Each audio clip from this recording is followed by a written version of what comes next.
Hey, we're back with another attack wing video. This time we're looking at the new Borg Cube with Spear port. It's the same size as the old Borg Cube we had, but has a little bit extra detail, has this cool removable spear on the side. And in case you're not familiar with the original one, these things are massive. It's only, I think they say 8 inches, but to really see how big the thing is, you have to see one in person if you haven't already. But anyway, we're going to open it up and take a look at everything that's inside. This one comes with a really cool scenario, as well as a handful of cards.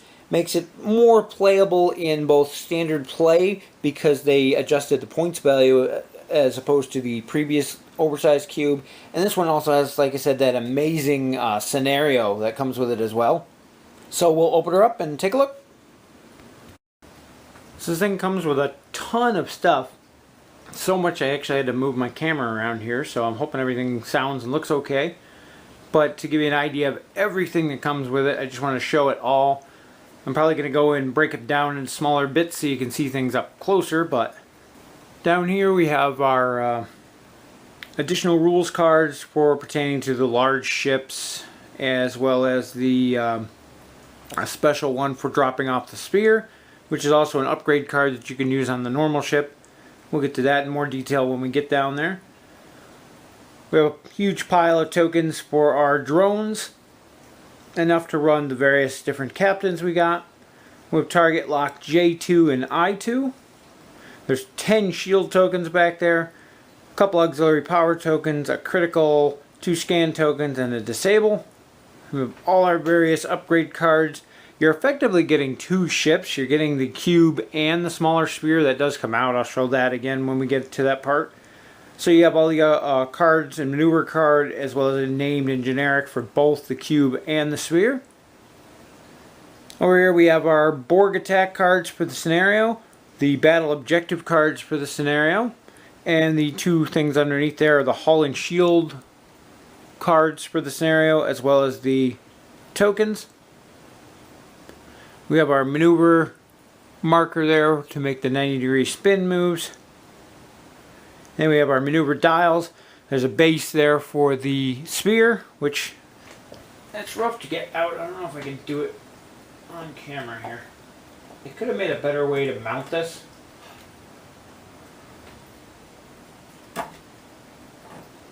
As I said, it's really difficult to get out of there, but we have our spear, which can go on its own base here.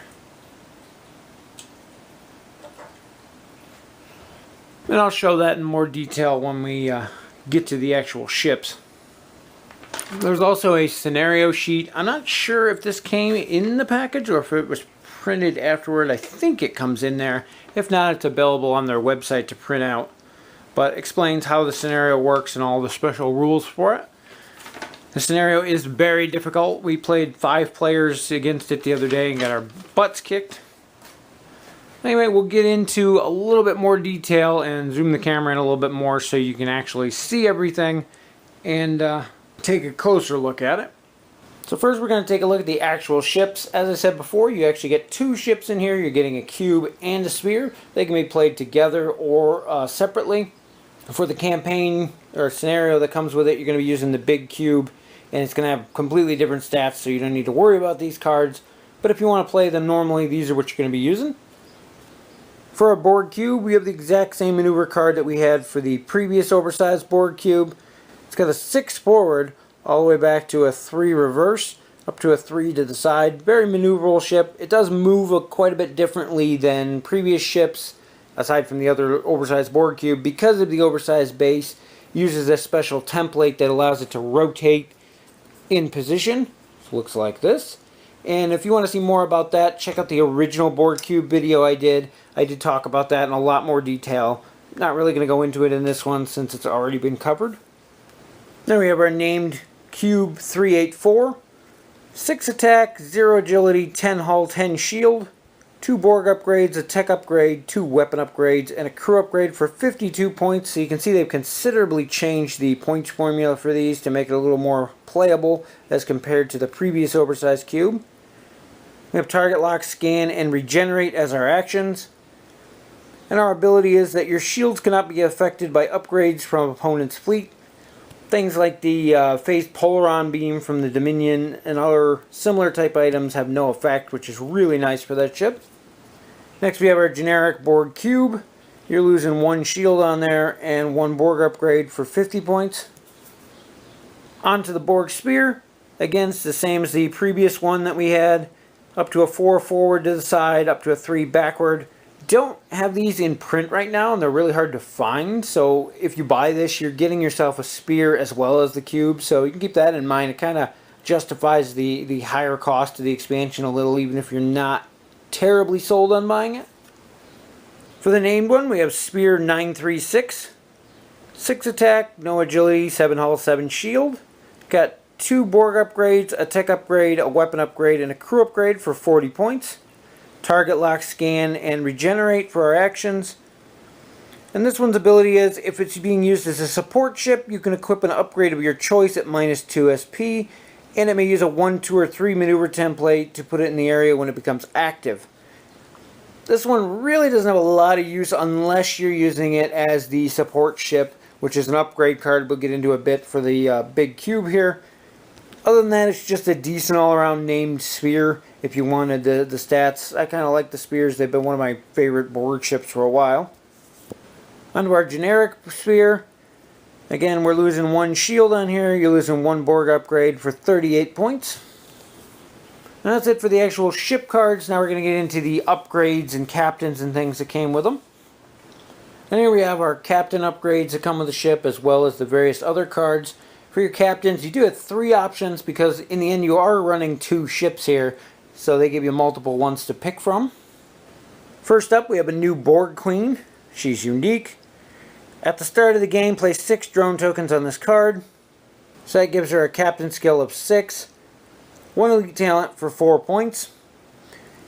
As an action, you can target a ship at range 1 and spend 2 of your drone tokens. You can disable 1 crew upgrade on the target ship of your choice and steal it even if it exceeds your ship's restrictions. Pretty cool ability on there. The fact that it doesn't require their shields to be down or anything, just that they're range 1, really makes it a powerful card. The other queens have a higher skill. I think there's an 8. And really good abilities too, so it's kind of a toss-up on which one to use. But definitely be able a way to regenerate those drone tokens. 2 tokens to steal a crew member. If you're playing against like a Federation heavy build, that could be really bad really quickly for them. Next we have a tactical drone. There's a bunch of different tactical drones.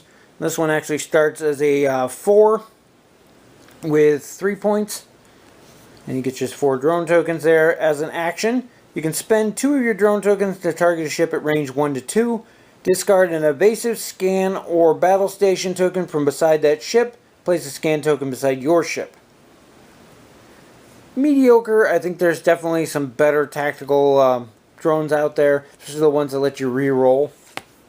Next we have just our generic drone, and he has a captain skill of 1 for 0 points.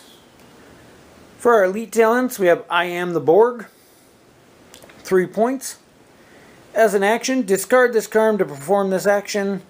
All friendly ships within range 1 to 2 of your ship gain +1 attack die this round while attacking. This upgrade can only be assigned to the Borg Queen. Decent, 3 points to gain +1 attack on all of your ships within range 1 to 2. You put this on the big cube, most of your fleet can be within range 1 to 2 of there and still be spread out, so definitely a useful card there. Next we have Temporal Vortex.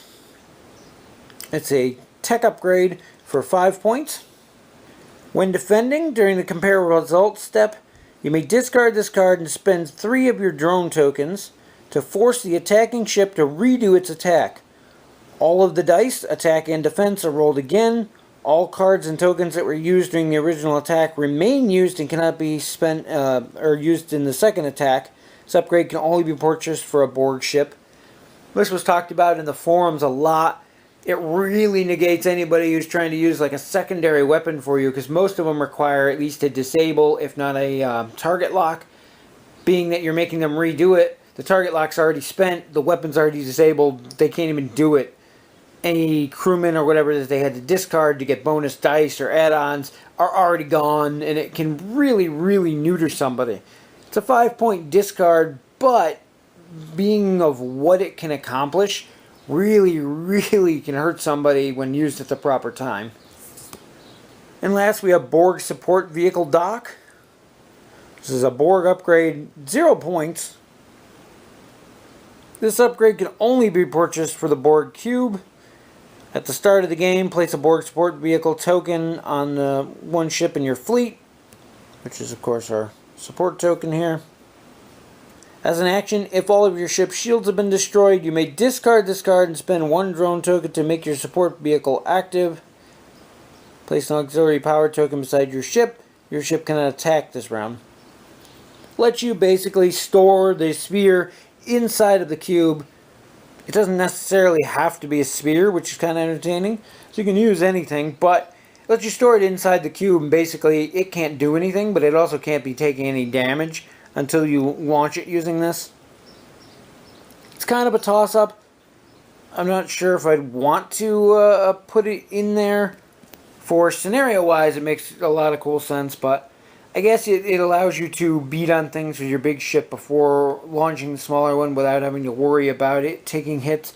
At the same time, your smaller ship isn't actually doing anything the whole game, so I see it hurting as much as helping. And I take back what I said. The Borg Support Vehicle token comes with an additional rules card here. It explains how to use it, and this makes more sense as to why you would want to use it. A ship with a Borg Support Vehicle token assigned to it is considered a support ship. Support ship may be any ship with a hull value of 7 or less. During setup, the cost of the ship is minus 10 points, minus 15 if it's a Spear. Right there is your big benefit. The ship must be assigned a captain and may be equipped with upgrades as normal. The support ship is considered not to be deployed to the Borg Cube. Follows the special rules. Remains out of the play area, cannot affect the play or be affected by anything in play in any way until it becomes active. The support ship is made active in 2 ways. It immediately becomes active if the Borg Cube to which it's deployed is destroyed, or during the activation phase, if the Borg Cube shields are destroyed, you can use its action on the Support Vehicle upgrade card to launch it. And on the back here, it explains to you how to launch the ship, and that you note you cannot attack on the round that the ship becomes active. So that makes a little more sense as far as the Borg Support Vehicle goes. Makes it a little more appealing, especially with the Spear, that minus 15 points.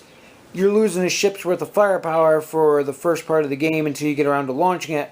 But then again, mid-game when they knock down your shields, or if the cube happens to get destroyed for some reason, suddenly you have a brand new undamaged ship on the field that they have to deal with. And that's it for our upgrades.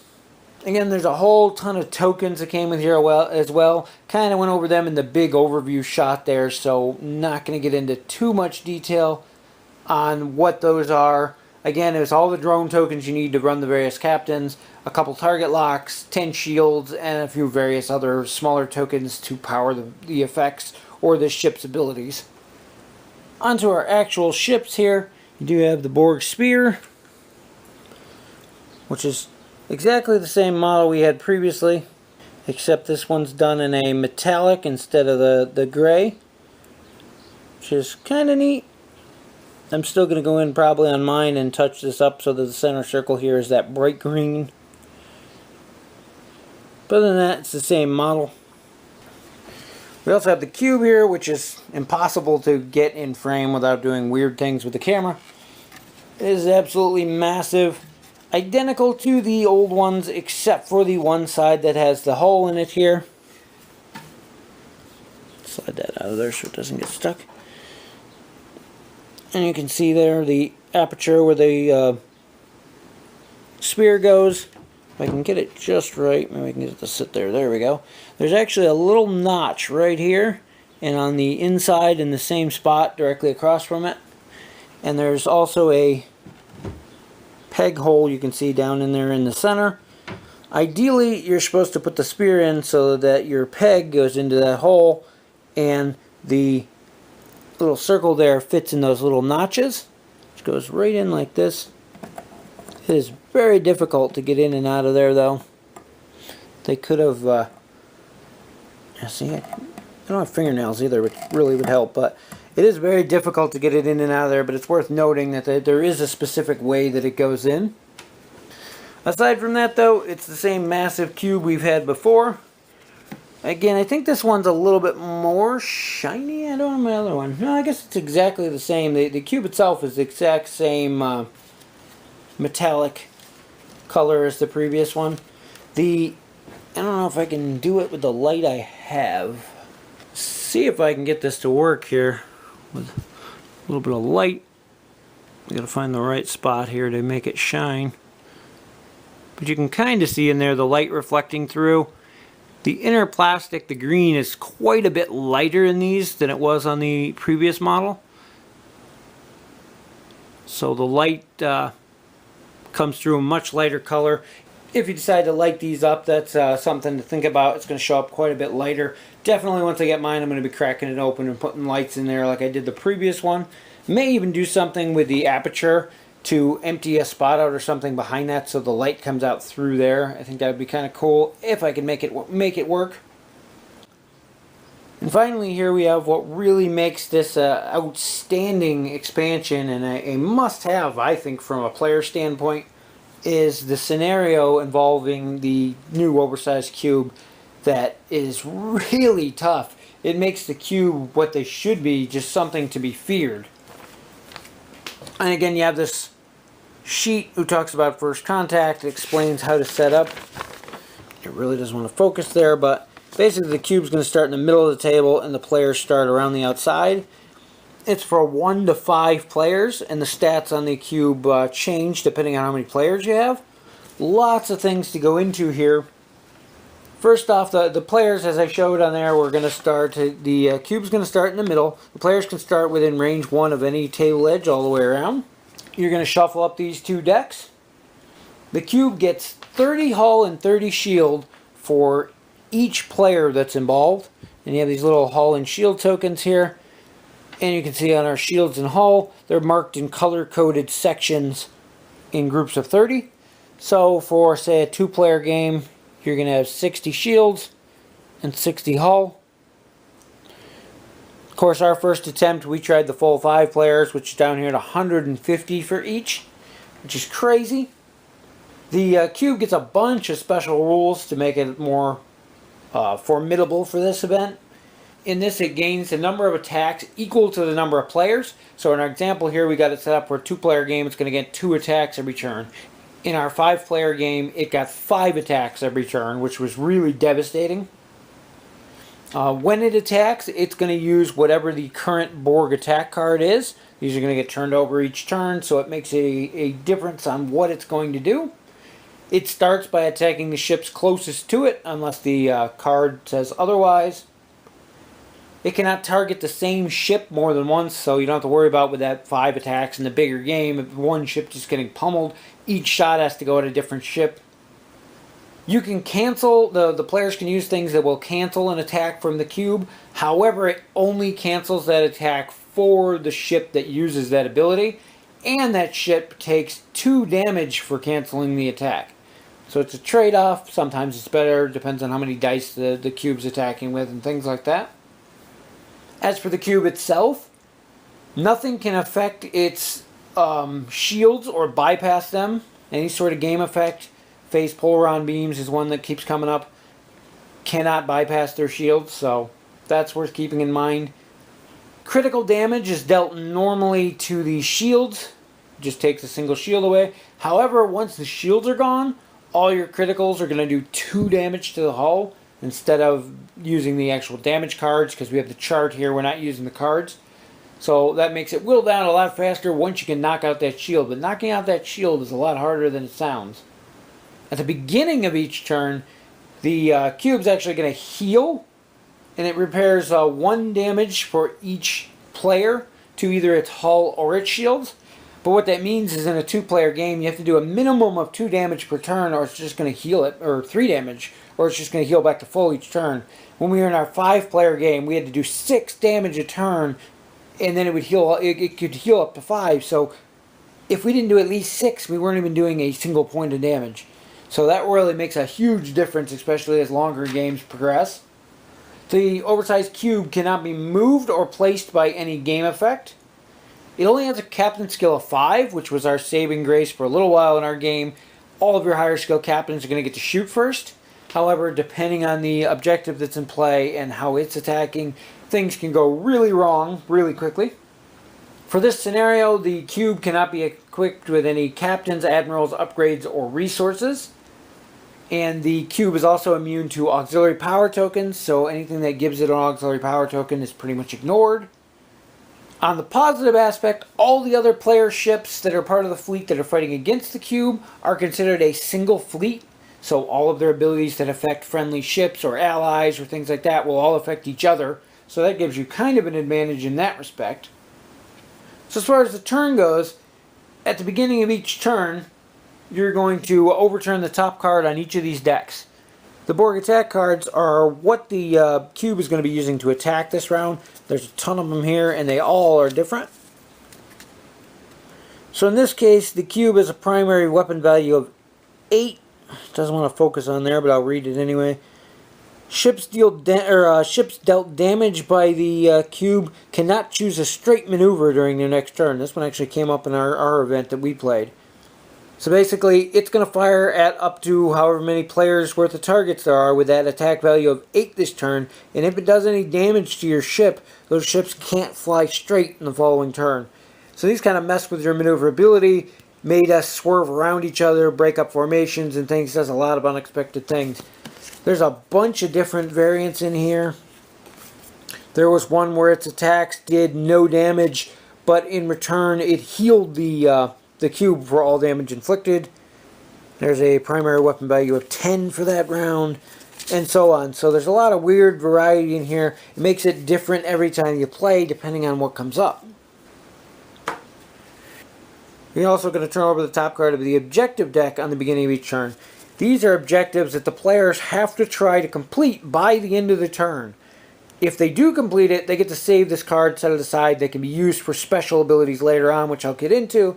If they do not meet the requirements, then there is a penalty at the bottom. In this case here, the effect here at the top, place an auxiliary power token next to all ships. Our objective we needed to achieve is that no ship can have an auxiliary power token next to them at the end of the turn, which means everybody pretty much has to pull a green maneuver and clear those out. We ran into the problem where a ship already had an auxiliary power token. This gave them a second one. There was no way to complete the objective. If you fail to complete the objective, down here is your repercussions. Ships are dealt 1 normal damage for each auxiliary power token next to them. Not a big loss there. 1 damage to the ship that was affected or whoever had them. Multiple if you have multiple auxiliary power tokens. Hurts things like the Janeway TOS Enterprise combo. That's a killer card for that ship.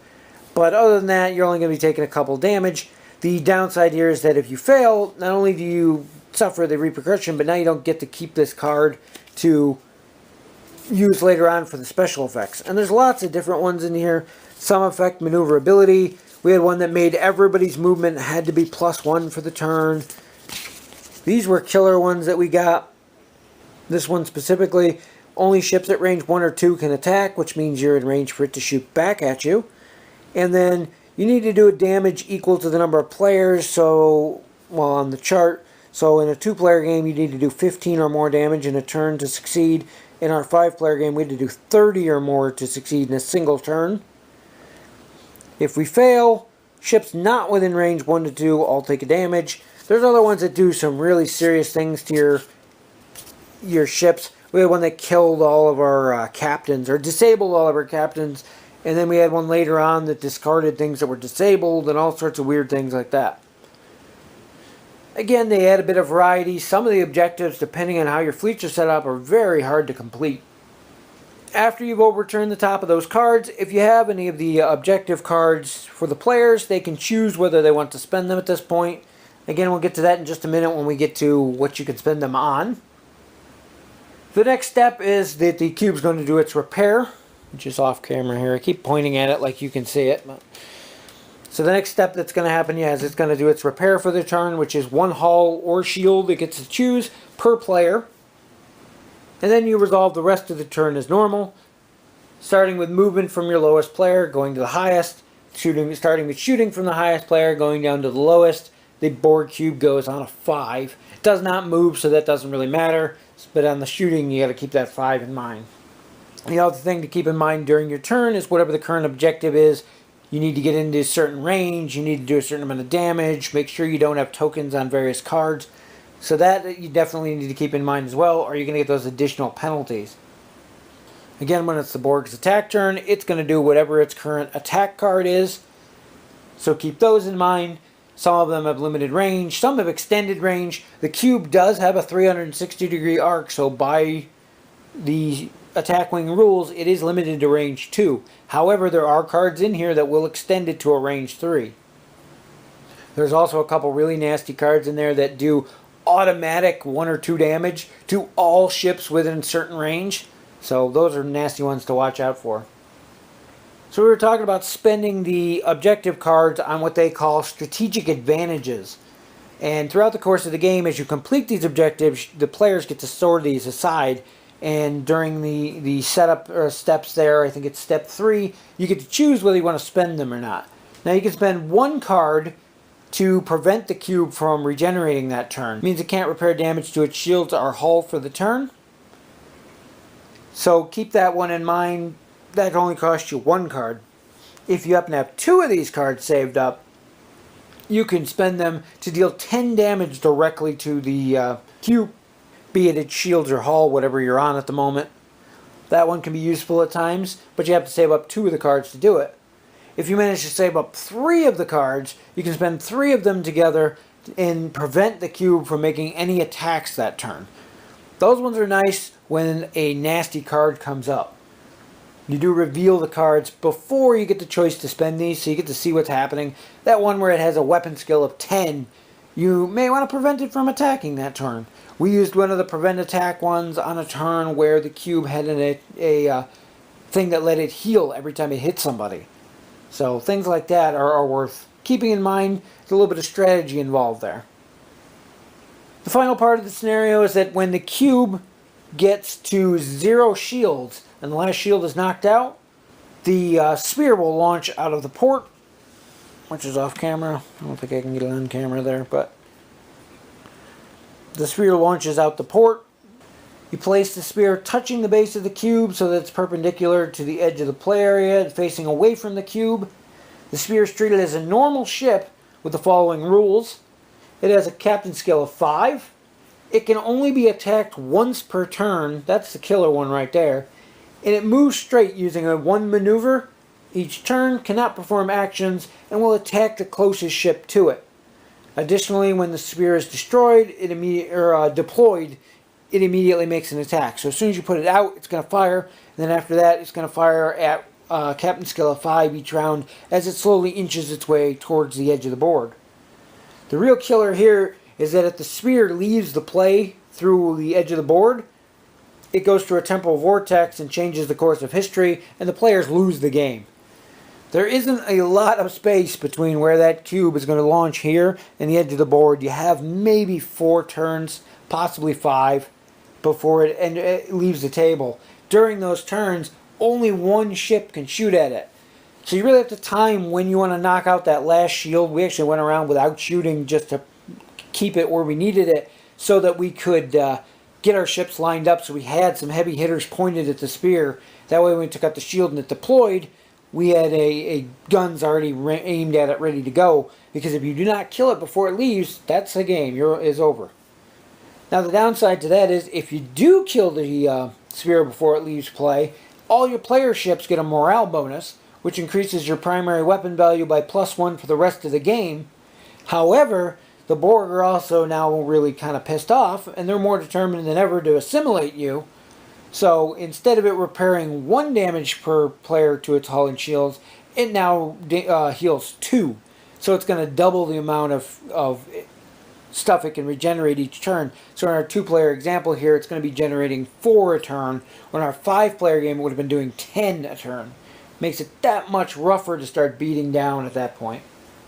Now the game is completely automated as far as the AI goes, and it can play itself. We did, however, have a player playing it because we had 6 people present, And it did make a huge difference because it allowed him to make the tactical decisions for the cube, such as whether to regenerate hull or shield.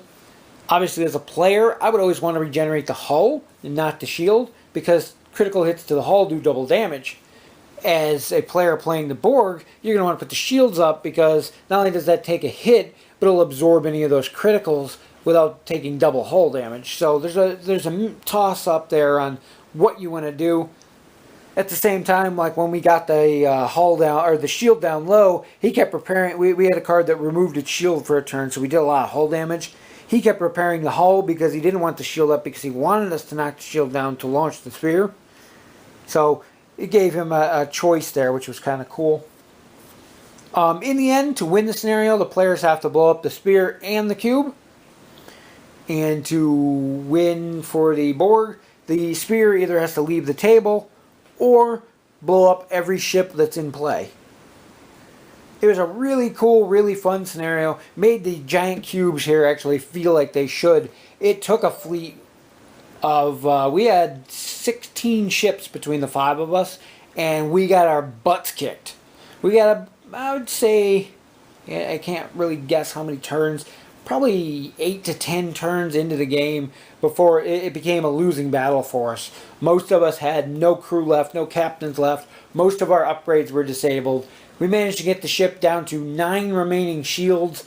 I want to say about 130 hull or so. So we did about 20 some points of hull damage and 140 some points of shield damage to it. But it was a really fun game, even though we lost. We learned a lot of things, especially fleet tactics, as we started colliding into each other because of not comparing maneuvers, what we were doing, where we were going. We kept getting in each other's way, as well as the various objective cards and penalties and things that were in play that were also affecting our movement.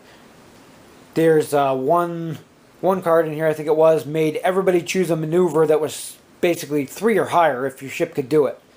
And that screwed us up because it got everybody out of position.